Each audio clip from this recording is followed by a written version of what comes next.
पाकलाम में से हमारे लिए आज की तिलावत मुक़द्दस पौलुस रसूल का ख़त रोमियों के नाम, उसका 5वां बाब 12वीं और 15वीं आयत, 17वीं से 19वीं आयत, फिर 20वीं से 21वीं आयत तक।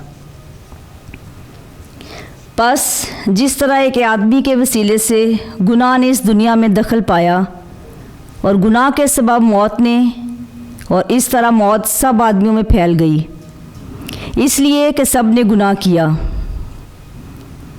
और जैसा एक गुनाह करने का अंजाम हुआ, नेमत का वैसा ही हाल नहीं, क्योंकि अकेले के गुनाह के सबब से अज़ाब का फतवा हुआ, मगर सादिक ठहरने के लिए ख़ताओं की कसरत फ़ज़ल का बाइस हुई।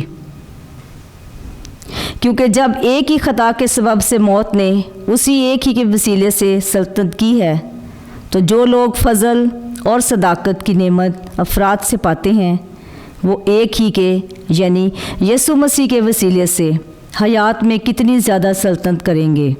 और शरीयत दरमियान में आ गई ताकि ख़ता ज़्यादा हो, लेकिन जहाँ गुनाह ज़्यादा हुआ है वहाँ फ़ज़ल इससे भी ज़्यादा हुआ है, ताकि जैसे गुनाह ने मौत के सबब से सल्तनत की है, वैसे ही फ़ज़ल भी हमारे खुदावंद यीशु मसीह के वसीले से दायमी हयात के लिए सदाकत के ज़रिए से सल्तनत करे। पाकलाम का पढ़ा और सुना जाना हम सब के लिए बाइस से बरकत हो। खुदा का शुक्र हो।